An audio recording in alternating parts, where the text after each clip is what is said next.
जय भोलेनाथ, जय शंभू शंकर, हर हर महादेव बोलते ही आत्मा तक शांति उतरती है। और ये कोई साधारण मंत्र नहीं है, ये तो शिव के चरणों में श्रद्धा की गूंज है। मित्रों, आज हम एक ऐसे विषय पर बात करने जा रहे हैं जो न केवल हमारे जीवन में अध्यात्म का दीप जलाता है, बल्कि मन को असीम सुख शांति और आशीर्वादों से भर देता है। श्रावण सोमवार व्रत की बात ही कुछ ऐसी है जो इसे सिर्फ सुन ले वो भी पुण्य का भागी बन जाता है, और जो इसे श्रद्धा से करता है उसकी तो किस्मत ही बदल जाती है। कहते हैं कि श्रावण मास का प्रत्येक दिन शिव भक्ति के लिए अनमोल है, लेकिन सोमवार का दिन स्वयं भगवान शिव को अत्यंत प्रिय है। इस दिन शिवलिंग पर जल अर्पण करने से जीवन की सारी बाधाएं कटती हैं, रोग संकट शत्रु दरिद्रता सब कुछ मिटता चला जाता है। और इसीलिए हमारे शास्त्रों में सावन सोमवार व्रत को इतना महत्व दिया गया है। अब जरा कल्पना कीजिए उस भक्त की जो सुबह जल्दी उठकर गंगा स्नान करता है, हाथ में लोटा लिए बेलपत्र और जल लेकर मंदिर की ओर चल पड़ता है। उसकी आंखों में शिव के दर्शन की लालसा है और मन में केवल एक ही मंत्र गूंज रहा है, एयूएम नमः शिवाय, यूएम नमः शिवाय। ऐसा लगता है मानो पूरा वातावरण शिवमय हो गया हो। हर गली, हर रास्ता, हर मंदिर से एक ही स्वर निकल रहा हो, बोल बम बोल बम बोल बम। और ऐसे माहौल में जब कोई भक्त सच्चे मन से व्रत करता है तो शिव की कृपा उसे स्वयं ढूंढती है। शिव उसे अकेला नहीं छोड़ते, उसकी प्रार्थनाएं सीधे कैलाश तक पहुंचती हैं। श्रावण का महीना वैसे भी बारिशों का होता है। बादलों की गड़गड़ाहट के बीच जब दूर मंदिर की घंटियां बजती हैं और शिवलिंग पर जल चढ़ता है तो लगता है जैसे स्वयं प्रकृति भी महादेव का अभिषेक कर रही हो। और यही वो समय होता है जब भक्त अपने भीतर उतरता है, अपने पापों की क्षमा मांगता है और शिव से अपने जीवन को संवारने की प्रार्थना करता है। ऐसे में व्रत की महिमा और भी बढ़ जाती है। अब आप सोचिए कि ये व्रत केवल फल पाने का साधन नहीं है, ये तो भगवान शिव के प्रति समर्पण का प्रतीक है। जब कोई स्त्री अपने पति की लंबी उम्र के लिए ये व्रत करती है, जब कोई युवक अपने जीवन में शांति और सफलता के लिए ये व्रत करता है, जब कोई माँ अपने बेटे की भलाई के लिए ये व्रत करती है, तो ये केवल उपवास नहीं रहता, ये तो शिव और भक्त के बीच का एक दिव्य संवाद बन जाता है। बहुत से लोग पूछते हैं कि इस व्रत की विधि क्या है, कैसे करें, क्या न करें। तो हम उन्हें यही कहते हैं कि श्रद्धा ही सबसे बड़ा विधान है। हाँ, नियमों का पालन करना जरूरी है, लेकिन सबसे ऊपर भाव होता है। सोमवार को ब्रह्म मुहूर्त में उठना, स्नान करके स्वच्छ वस्त्र पहनना और पूरे दिन एक समय फलाहार या जल से रहकर शिवजी की आराधना करना, ये सब तो करना ही चाहिए। परंतु अगर आपके मन में भक्ति भाव है तो आप शिव को बिना फूल चढ़ाए भी प्रसन्न कर सकते हैं, क्योंकि शिव इतने सरल हैं, इतने भोले हैं कि वो तो केवल सच्चा मन देखते हैं। अब जरा ध्यान दीजिए उस भक्त परिवार पर जो हर श्रावण सोमवार को पूरे विधि विधान से पूजा करता है। कैसे वो सब मिलकर सुबह मंदिर जाते हैं, शिवलिंग पर जल अर्पण करते हैं, भजन गाते हैं और शाम को घर में दीप जलाकर कथा सुनते हैं। यह दृश्य केवल धार्मिक नहीं होता, ये तो आत्मिक होता है। और जब कथा सुनाई जाती है तो हर शब्द के साथ मन शांत होता जाता है। ऐसा लगता है जैसे शिवजी स्वयं बैठे हैं और भक्तों की प्रार्थनाएं सुन रहे हैं। श्रावण सोमवार व्रत कथा केवल कहानी नहीं है, ये एक गूढ़ संदेश है, एक भक्त के धैर्य की परीक्षा है और शिव की कृपा की पराकाष्ठा है। इस कथा को सुनने से श्रद्धा और विश्वास की शक्ति क्या कर सकती है, ये समझ आता है। और जब हम इस कथा को पूरे भाव से सुनते हैं तो हमारे जीवन की तमाम उलझनें धीरे धीरे सुलझने लगती हैं। बहुत सारे लोगों के जीवन में इस व्रत से चमत्कारिक परिवर्तन हुए हैं। किसी की संतान प्राप्ति हुई है, किसी का व्यापार चला है, किसी का विवाह हुआ है, किसी की लंबी बीमारी ठीक हो गई है। और ये सब कुछ केवल एक बात से संभव हुआ, श्रद्धा से। अगर आप व्रत नहीं कर सकते, केवल कथा सुन लें, तब भी शिवजी की कृपा मिलती है, क्योंकि ये कथा मात्र शब्दों का संकलन नहीं है, ये तो शिव के चरणों से निकली दिव्य गंगा है जो मन और आत्मा दोनों को शुद्ध कर देती है। इसलिए जब आप इस वीडियो को देखें तो ध्यानपूर्वक सुनें, हो सके तो आंखें बंद करें और कल्पना करें शिवलिंग की उस छवि की जिस पर जल चढ़ रहा है और आप वहां खड़े हैं। मंत्रों की ध्वनि गूंज रही है और आपकी आत्मा शिव में लीन हो रही है। यही है वो भावना जो इस कथा को खास बनाती है, यही है। वो श्रद्धा जो हर श्रावण सोमवार को शिव को हमारे करीब लाती है। तो मित्रों, आज की इस वीडियो में हम सिर्फ कथा नहीं सुनेंगे, हम भाव से जुड़ेंगे, शिव से जुड़ेंगे और अपने जीवन को महादेव की कृपा से भर देंगे। चलिए मित्रों, आपका ज्यादा समय नष्ट ना करते हुए हम आप सभी को सावन की उस दिव्य कथा को सुनाने जा रहे हैं। लेकिन कथा को शुरू करने से पहले अगर आप सभी हमारे चैनल पर पहली बार आए हैं तो चैनल को अभी सब्सक्राइब कर लीजिए, क्योंकि हमारे इस चैनल पर आप सभी को सावन से रिलेटिव वीडियो देखने को मिलती रहेगी और वीडियो को लाइक भी कर देना। तो चलिए उस कथा को शुरू करते हैं। बहुत समय पहले की बात है। एक छोटे से गांव में एक पति पत्नी रहते थे। नाम तो उनका कोई विशेष नहीं था, लेकिन उनका जीवन ही स्वयं में एक व्रत की तरह था, एक तपस्या की तरह था। वह बहुत गरीब थे। उनके पास ना रहने को अच्छा घर था, ना पहनने को अच्छे कपड़े, ना खाने को पूरा अन्न। लेकिन फिर भी उनके जीवन में कभी भी भगवान शिव का नाम लेना बंद नहीं हुआ था। रोज सुबह जल्दी उठना, नहाना और मिट्टी के शिवलिंग के सामने बैठकर हाथ जोड़कर कहना, हर हर महादेव, यही उनकी दिनचर्या थी। सावन के महीने में तो जैसे उनकी आत्मा और अधिक उज्ज्वल हो जाती थी, क्योंकि यह महीना ही तो उनके आराध्य शिव जी को समर्पित होता है। पति का चेहरा हमेशा तेज से भरा रहता था और पत्नी के चेहरे पर एक विशेष प्रकार की शांति थी, मानो वह हर दुख को सहने के लिए तैयार हो। दोनों एक साथ बैठते और एक ही मिट्टी की छोटी सी थाली में जो भी सूखा बचा होता उसे आधा आधा बांट कर खाते। लेकिन उस खाने से पहले दोनों हाथ जोड़कर शिव जी का नाम लेते, कहते कि हे भोलेनाथ, यह भोजन आपको अर्पण है, आपके आशीर्वाद से ही यह हमें मिला है। फिर चाहे वह रूखी सूखी रोटी हो या बस थोड़ा सा जल, हर बार उसमें उन्हें शिव की कृपा दिखाई देती थी। गांव के लोग कई बार उनका मजाक उड़ाते थे, कहते थे कि अरे, तुम दोनों तो खुद के लिए कुछ कर नहीं पाए और ऊपर से भगवान को भी देने बैठे हो। लेकिन वह हंसते थे और कहते थे कि जो कुछ भी हमारे पास है वह शिव का ही तो है, हम सिर्फ अर्पण करते हैं। भले ही दुनिया हमें कुछ भी कहे, लेकिन हम तो भोलेनाथ के भक्त हैं और यही हमारे जीवन का सबसे बड़ा धन है।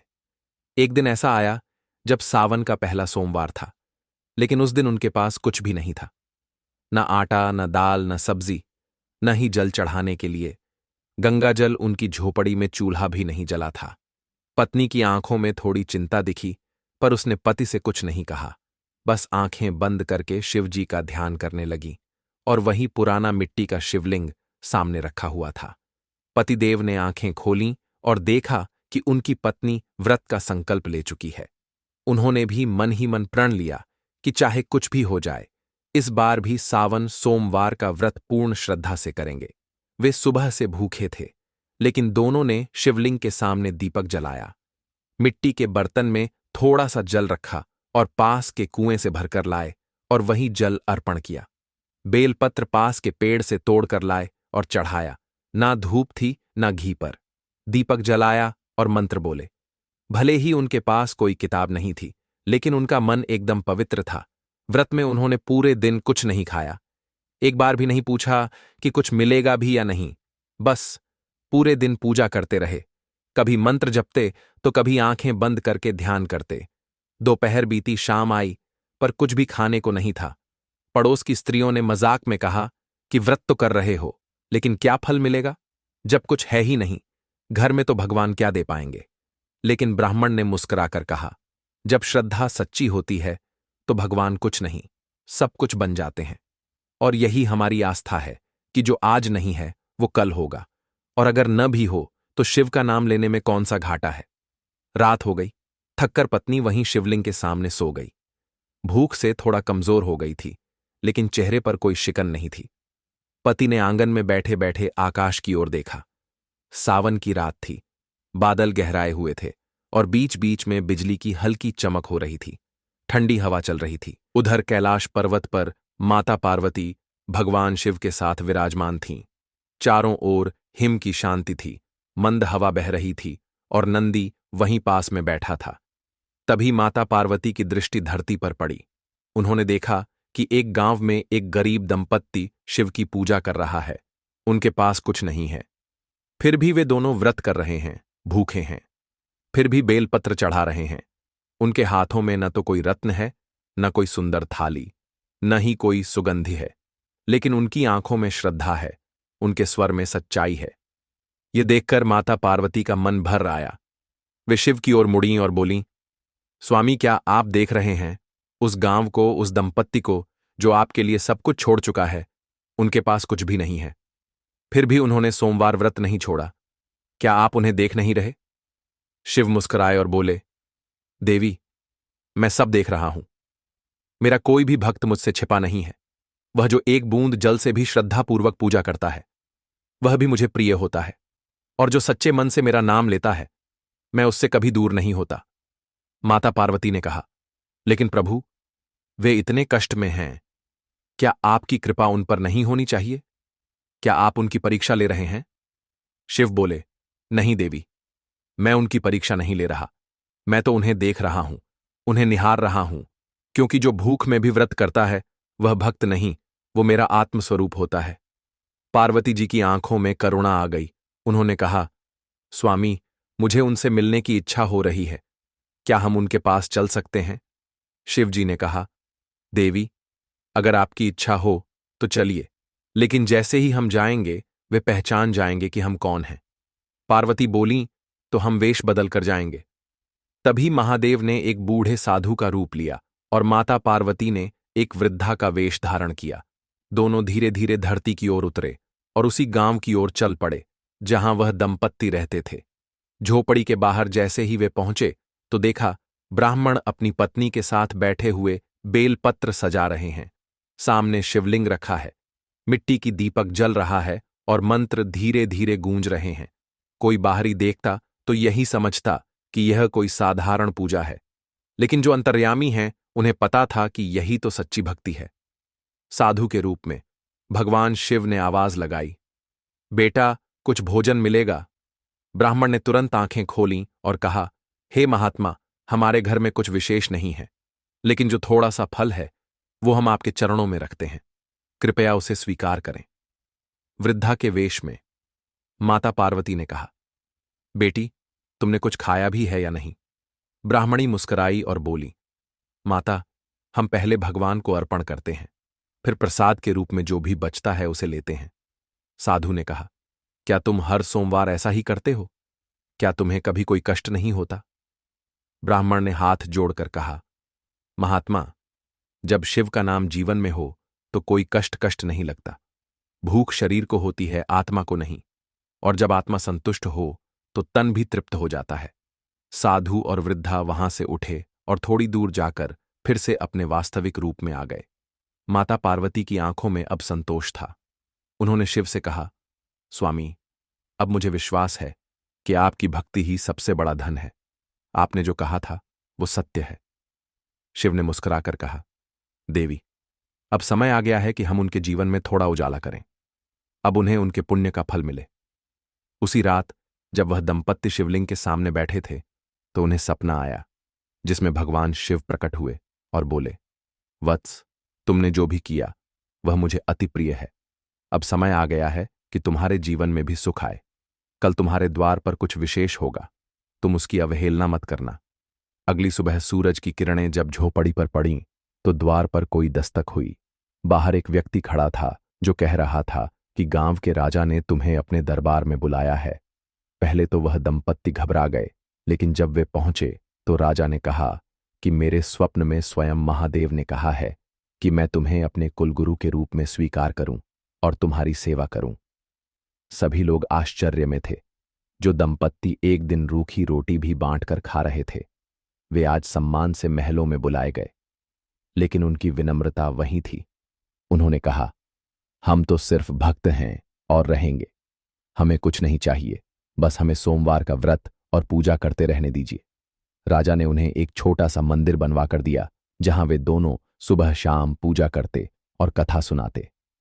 गांव के बच्चे और स्त्रियां उनके पास बैठकर भक्ति सीखते और वही झोपड़ी का कोना अब गांव का पावन स्थान बन गया। गांव के मंदिर में जब उस ब्राह्मण और उसकी पत्नी को सेवा करने का अवसर मिला तो वे पहले की तरह ही हर सोमवार व्रत करते। हर दिन सुबह सुबह उठकर बेलपत्र और जल से भगवान शिव का अभिषेक करते। दोपहर को गांव के बच्चों को भक्ति के गीत सिखाते, स्त्रियों को व्रत की विधि बताते और जो भी आता उसे प्रेम पूर्वक कथा सुनाते। उनके चेहरे पर कोई घमंड नहीं था, कोई भोग की इच्छा नहीं थी। बस वही मिट्टी का शिवलिंग उनके हृदय में बसा था। अब उनके पास राजा द्वारा दिया गया वस्त्र था, भोजन था, एक सुरक्षित स्थान था, लेकिन उनका जीवन फिर भी उतना ही सरल था जितना उस समय था जब उनके पास कुछ नहीं था। गांव के लोगों में अब एक नई चेतना जाग चुकी थी। पहले जो लोग उन्हें तिरस्कार की दृष्टि से देखते थे, अब उनके चरण छूकर आशीर्वाद मांगते थे। गांव की स्त्रियां सोमवार को सामूहिक व्रत करने लगीं। पुरुष मंदिर में दीपक लेकर आने लगे और बच्चों की जुबान पर बस एक ही नाम था, भोलेनाथ। भोलेनाथ। हर गली, हर घर से हर सोमवार को शिव मंत्र गूंजता था और मंदिर का आंगन अब छोटा पड़ने लगा था। राजा ने देखा कि यह मंदिर अब केवल पूजा का स्थान नहीं रहा, यह तो एक जीवन पद्धति बन चुका है, एक आश्रय बन गया है उन लोगों के लिए जो हार चुके थे, जो निराश थे। लेकिन अब इस दंपत्ति के जीवन को देखकर उनमें आशा जाग चुकी थी। राजा ने अपने मंत्रिमंडल से कहा कि इस दंपत्ति को केवल गुरु बनाना ही नहीं, इस मंदिर को पूरे राज्य का आध्यात्मिक केंद्र बनाना चाहिए, जहां हर कोई आकर शिव भक्ति में लीन हो सके। धीरे धीरे आसपास के गांवों से भी लोग आने लगे। कई लोग तो केवल इस दंपत्ति के दर्शन के लिए आते और कहते कि हमें आशीर्वाद दें, क्योंकि हमने सुना है कि आपने भूखे रहकर भी व्रत किया। आपने केवल मिट्टी के शिवलिंग पर जल चढ़ाकर वह पाया जो बड़े बड़े यज्ञों से नहीं मिलता। अब वह दंपत्ति अधिक बोलते नहीं थे, बस मुस्कराते थे और कहते थे कि हम कुछ नहीं हैं, सब कुछ शिव हैं, हम तो बस माध्यम हैं। आप भी व्रत कीजिए, आप भी शिव का नाम लीजिए, आपकी भी झोली भरेगी। धीरे धीरे वे इतने लोगों को प्रेरणा देने लगे कि पास के राज्य के राजा तक ने दूत भेजकर निमंत्रण दिया कि कृपया हमारे राज्य में पधारें और वहां के लोगों को शिव की महिमा सुनाएं। लेकिन ब्राह्मण ने विनम्रता से कहा कि हमें कहीं नहीं जाना, हम वहीं रहेंगे जहां शिव की पहली पूजा हमने की थी, जहां हम भूखे थे लेकिन मन से तृप्त थे। हम अपने शिवलिंग को छोड़कर नहीं जा सकते। और इसी तरह उनके जीवन का हर पल शिव भक्ति में बीतने लगा। वे अब बूढ़े हो चुके थे, लेकिन उनका तेज पहले से भी अधिक था। लोग कहते थे कि उनकी आंखों में ऐसा प्रकाश है जैसे साक्षात कैलाश दिखाई देता हो। और एक दिन ऐसा आया जब सावन का आखिरी सोमवार था। गांव में बड़ा आयोजन था, सैकड़ों दीप जलाए गए थे, चारों ओर भजन हो रहा था। उस दिन उस ब्राह्मण और उसकी पत्नी ने शिवलिंग के सामने बैठकर कुछ विशेष मंत्रों का जाप किया। उन्होंने आंखें बंद कीं और बहुत देर तक उसी अवस्था में बैठे रहे। जैसे ही घंटे बजे दीप आरती हुई और लोग दर्शन के लिए आए तो देखा कि वे दोनों वहीं शिवलिंग के सामने बैठे हैं, लेकिन अब उनका शरीर स्थिर है, चेहरे पर मुस्कान है, आंखें बंद हैं, लेकिन शरीर में कोई हलचल नहीं है। गांव के पुजारी ने कहा कि वे समाधि में चले गए हैं। उन्होंने शिव की गोद में अपने प्राण समर्पित कर दिए हैं। पूरे गांव में उस दिन कोई रोया नहीं था। सभी की आंखें नम थीं, लेकिन मन से कोई दुखी नहीं था, क्योंकि सबको लगा कि वे दोनों शिव के चरणों में जा चुके हैं और वहां से सबको आशीर्वाद दे रहे हैं। राजा ने उसी स्थान को समाधि स्थल घोषित किया और वहां पर एक सुंदर शिव मंदिर का निर्माण करवाया। आज भी लोग उस स्थान पर सावन सोमवार के दिन जल चढ़ाने जाते हैं और कहते हैं कि अगर सच्चे मन से व्रत करो तो वो दंपत्ति जो अब दिव्य रूप में वहां विराजमान हैं, वे शिवजी से तुम्हारी प्रार्थना करा देंगे। मित्रों, यह कथा हमें सिखाती है कि श्रद्धा और भक्ति का मार्ग कभी खाली नहीं जाता। अगर जीवन में दुख है तो उसका समाधान केवल रोने में नहीं, बल्कि भगवान के चरणों में बैठने में है। जब आप भी व्रत करेंगे, जब आप भी शिव का नाम लेंगे, जब आप भी बिना दिखावे के सच्चे मन से हर सोमवार को उपवास करेंगे, तो वो दिन दूर नहीं जब आपकी झोली भर जाएगी। सावन सोमवार केवल एक दिन नहीं है, ये तो एक अवसर है अपने जीवन को बदलने का, अपने पापों को धोने का और भगवान शिव की कृपा पाने का। तो आइए इस बार सावन के सोमवार को केवल व्रत ही नहीं करें, बल्कि उस भावना को भी अपने जीवन में उतारें जो उस गरीब दंपत्ति ने दिखाई थी, जिन्होंने कुछ न होते हुए भी सब कुछ पाया, क्योंकि उनके पास था विश्वास और नाम था केवल एक शिव। हर हर महादेव।